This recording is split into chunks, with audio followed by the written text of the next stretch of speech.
Welcome back guys, एक नए video में एक नया अपडेट लेके मैं आपके लिए फ्रॉम एक्सेंचर। तो एक्सेंचर ने अपनी हायरिंग स्टार्ट कर दी है for the job role of associate software engineer ASE। बात करें CTC के बारे में तो 4.5 LPA ये CTC होने वाला है। फ्रेशर्स आराम से यहाँ पर अप्लाई कर सकते हैं from the batch of 2022 and 2023। तो फटाफट यार इनका ऑफिशियल पेज में विजिट करते हैं जहाँ पर हम इस जॉब रोल को अप्लाई करेंगे। तो ये एक्सेंचर का ऑफिशियल पेज है फॉर दिस जॉब रोल। यहाँ पर लिखा है एसोसिएट सॉफ्टवेयर इंजीनियर ASE। ये पेज का लिंक आपको डिस्क्रिप्शन में मिल जाएगा, तो फटाफट यार वहाँ पर क्लिक करो और यहाँ पर पहुँचो। यहाँ पर लिखा है एक्सपीरियंस 0 to 11 मंथ्स, मतलब फ्रेशर्स आराम से अप्लाई कर सकते हैं। CTC जैसे मैंने बताया 4.5 LPA होने वाला है। लोकेशंस है यहाँ पर बेंगलोर, हैदराबाद, पुणे, मुंबई, चेन्नई, गुड़गांव, कोलकाता, इंदौर, जयपुर और कोयम्बटूर। और सबसे बेस्ट बात यह है कि फॉर्म फिल करते समय, इस जॉब को अप्लाई करते समय आप अपने प्रेफरेंस के हिसाब से अपनी सिटी चूज कर सकते हैं। यहाँ पर है नीचे JD जॉब डिस्क्रिप्शन। तो मैं कहूँगा जब आप इस पेज पे पहुँचोगे तो एक बार इसको पढ़ लेना, आपको आइडिया आ जाएगा कि जॉब डिस्क्रिप्शन क्या है, इंटरव्यू में आपको कैसे प्रिपेयर करना है एंड ऑल दैट। तो यहाँ पर लिखा है all stream branches of BE, BTech, ME, MTech, MCA and MSc, CSE, IT only. तो यहाँ पर कंफ्यूज मत होना। यहाँ पर सिंपली ये है कि अगर आप BE, BTech से हो, ME, MTech से हो तो आप कोई भी ब्रांच से हो चलेगा। इलेक्ट्रॉनिक्स, IT, नॉन IT आप आराम से यहाँ पर अप्लाई कर सकते हो। बट अगर आप MSc हो तो आपको CSE एंड IT ब्रांच से होना है फॉर कंपलसरी, ठीक है। बट BE, BTech में यहाँ पर वो अप्लाई नहीं होता है कि आपको IT का ही होना पड़ेगा या फिर CS का ही होना पड़ेगा। No, for BE, BTech, ME, MTech all branches are eligible, only for MSc, CSE, IT branches eligible. और जो आपका बैच होना है, पास आउट बैच, वो 2022 एंड 2023 होना है।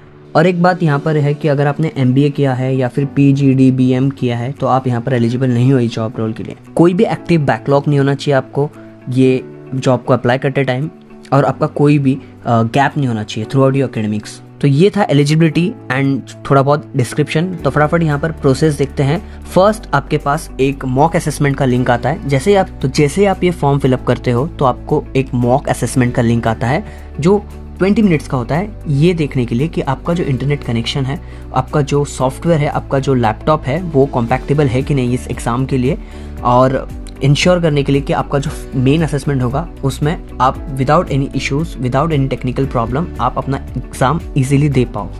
तो ये कम्प्लीटली एक मैंडेटरी प्रोसेस है। मॉक असेसमेंट देना इज़ कम्प्लीटली मैंडेटरी। फिर जैसे ही आप मॉक असेसमेंट देते हो आपको 1-2 दिन बाद assessment 1 that is cognitive and technical assessment का लिंक आता है। ये बेसिकली एक 90 मिनट्स का असेसमेंट होता है, ये भी कंपलसरी है। एंड इसमें जो कंटेंट है वो है English ability, critical thinking and problem solving, abstract reasoning. इसके टोटल 50 क्वेश्चन रहते हैं और टेक्निकल क्वेश्चन 40 रहते हैं, जो बेस्ड है common application and MS, pseudo codes, fundamentals of networking, security and cloud.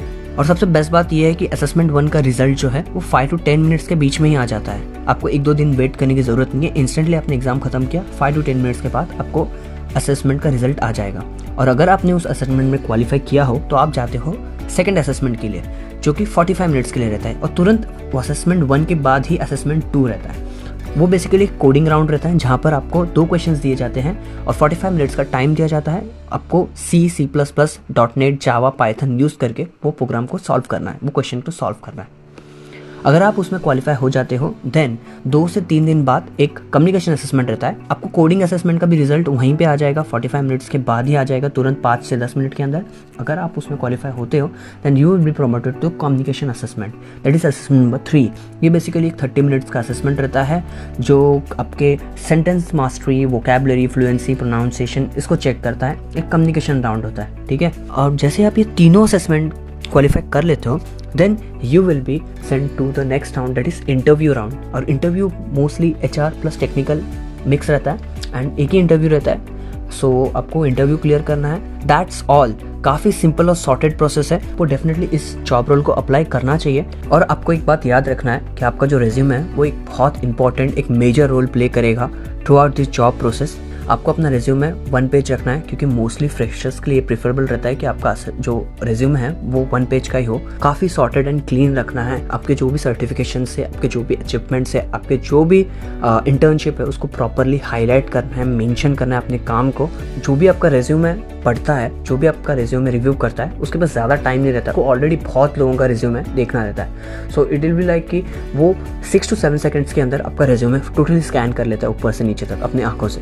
तो उसको उसको वो सब चीज़ें जो भी आपने इंपॉर्टेंट काम किया, आपका जो भी इंपॉर्टेंट अचीवमेंट है, इंटर्नशिप किया, प्रोजेक्ट किया है, वो उसको ऐसा हाईलाइट होकर आना चाहिए। तो उसको प्रॉपरली बोल्ड लेटर्स में हाईलाइट वगैरह करके अपने रिज्यूमे में मेंशन करना। आप अपने तरफ से 100% दीजिए, बाकी देखा जाएगा कि असेसमेंट का रिजल्ट क्या आता है। And all the best for the job role. यही था complete update about Accenture associate software engineer role. ऐसे ही और अपडेट्स के लिए यार सिंपली इस चैनल को फॉलो करो। फ्रेशर हो तो डेफिनेटली करो। मैं ऐसी रोज़ नए वीडियोस लेके आते रहता हूँ आप सबके लिए। तो फिर मिलते हैं गाइस एक नए वीडियो में एक नए अपडेट के साथ। तब तक के लिए टेक केयर, बाय।